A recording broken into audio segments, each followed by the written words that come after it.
Well, first of all, Charlotte, Matze, how are you? Yeah, good. Pretty good. Very good, thank you. That's very good to hear. Before we're going to talk about your new album, I was just wondering about your musical backgrounds, because I know you've been in a couple of different bands and you wanted to go in different bands just to learn different styles, right? How was that experience to be in all these different bands? It was nice. I mean, I didn't like the metal band that much, but I had fun with jazz and reggae and funk and that stuff. I wanted to be prepared for being a working musician, because I always thought I need a lot of bands to make it, kind of. And when we met and we founded that band, it was really nice because I saw that if I can focus on that one band and make my living, that's, I mean, the best thing that can happen. So it was like a conscious choice of you to do all these bands, or was it something? It was for fun as well. But when I was 15 or something, I decided to do it like professionally later, and so that was the idea to play in a lot of different bands to be prepared. Yeah, and you, Charlotte, you grew up in a household where your parents teach themselves how to play instruments, right?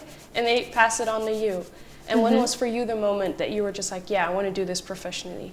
I guess it was when I started studying anthropologies in Cologne, and that just bored me to death. And I was like, okay, I can go two different ways. Either I become a scientist and I research about music and about culture all over the world, which is also a very fine thing to do, but maybe for later, because first I have to get all those songs out of my system, and I want to found a band that perform my songs. So by that time, were you already writing your own lyrics? Yeah, I've been always writing my own stuff. Like I think the first thing that I composed was at the age of 6 or something.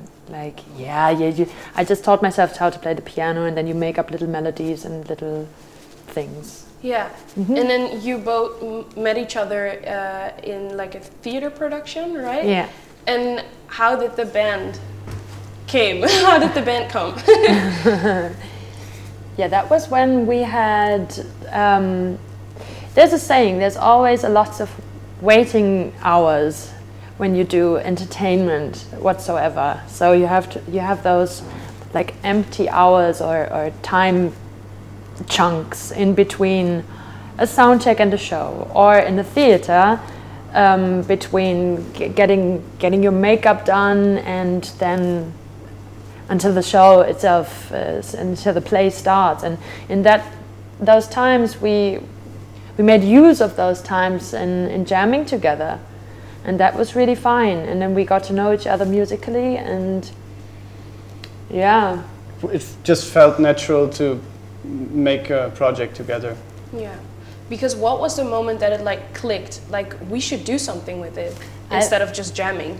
I mean, for me personally, do you remember that one afternoon when we were at the Probebühne?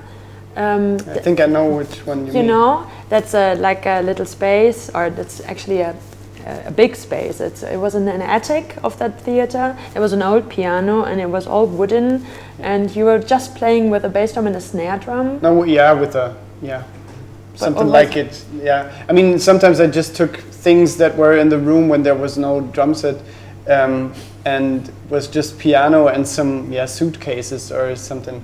And this is why I remember that moment, because it was a suitcase and a snare. A suitcase, and there was the sunlight coming into the room, and we were looking at each other, and it was like, fuck, this is cool, this is fun. This is like having a conversation, making music, and to me that was the moment. Yeah. Sounds like a really idyllic moment, kind of. Yeah. It's a bit cheesy. So when you decided to, me and my drummer, and then you moved to Berlin to really pursue it. Because everyone sees Berlin as this very creative and inspirational place. How did going to Berlin affect your band? Honestly, I don't think that Berlin itself was such an inspiration. It was more, we were done with the theater, and I really wanted to live there because I like the city, and Charlotte was into that too, kind of. Yeah, I was a bit you know. skeptical at first because I was afraid of getting lost there, like mentally, not mentally, but of all that possibilities you have, and in that party scene, and or whatever. I mean, there are several ways to get lost in a big city. So I was a bit, let's wait and see, kind of. But the good thing was that we met some people there working in the music industry and also other musicians, and that was kind of a door opener for us. Yeah, because by that time, did you already like have had full songs, like actual songs? Some. Yeah, we kind of released 2 small EPs that we recorded by ourselves, but we didn't release them like properly. We just burned CDs and sold them after the shows. But there were a lot of songs existing before the first album. Yeah. Already. And then the first album, you started recording the first album in 2011, right? And then your current album came out in 2016. That's quite a big gap. Like why that, was that like a choice or that just happened? At first it felt like a choice. At first it was like, okay, we have to, the release of the record was 2012. So we had to promote the album for at least 1 year, if not longer, and we did it even longer. So you count 1 to 2 years of a campaign like that in general. After that, we were, because everybody was pressuring around, everybody was like, and your second one is even more important, and what's going to happen now that it's over, that first one. Did that pressure get to you? Sometimes more, sometimes less, but since then we've developed some techniques to just, be with yourself, and then several things happened.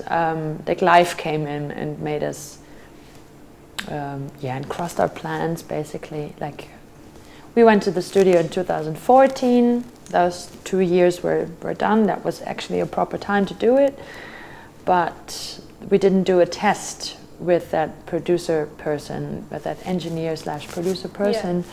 So the outcome was not what I considered as good enough.